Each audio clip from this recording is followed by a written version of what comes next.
Hi മക്കളെ, എൻ്റെ പേര് യദു. ഞാൻ എക്സാമിനറിലെ കൊമേഴ്സ് ഫാക്കൽറ്റിയാണ്. അപ്പം ഈ ഒരു ടൈമിൽ മക്കളുടെ ഒരു മാനസികാവസ്ഥ എങ്ങനെയാണെന്നുള്ളത് നമുക്ക് എല്ലാവർക്കും അറിയാം. കാരണം റിസൾട്ട് വരികയാണല്ലേ.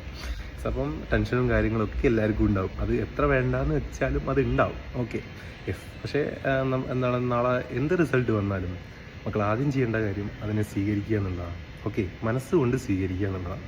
അതല്ലാതെ എനിക്ക് പ്രതീക്ഷിച്ച മാർക്ക് കിട്ടിയിട്ടില്ലല്ലോ എന്നാലോചിച്ച് വിഷമിച്ചും സങ്കടപ്പെട്ടും വെറുതെ കരഞ്ഞു വരുന്നുണ്ട് നമുക്കൊന്നും കിട്ടാനില്ല.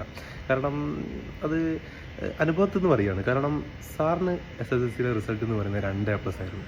2 A+ഉം 6Aയും ഒരു B+ഉം ആയിരുന്നു.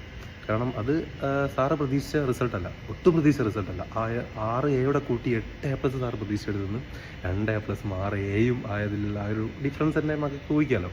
സോ അപ്പോൾ എത്രത്തോളം സാറ് കരഞ്ഞിട്ടുണ്ടാവും എന്ന് മക്കൾക്ക് ചിന്തിക്കാം അല്ലേ. സോ അതുകൊണ്ടാണ് പറയുന്നത്, അന്ന് അത്രയ്ക്കും കരഞ്ഞു, അത്രയ്ക്കും വിഷമിച്ചു. പക്ഷേ അതുകൊണ്ടൊന്നും ഒരു കാര്യം ഉണ്ടായിട്ടില്ല.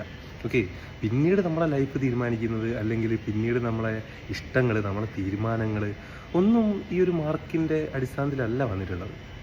ഒരു സാറ് അനുഭവിച്ചറിഞ്ഞ കാര്യമാണ്.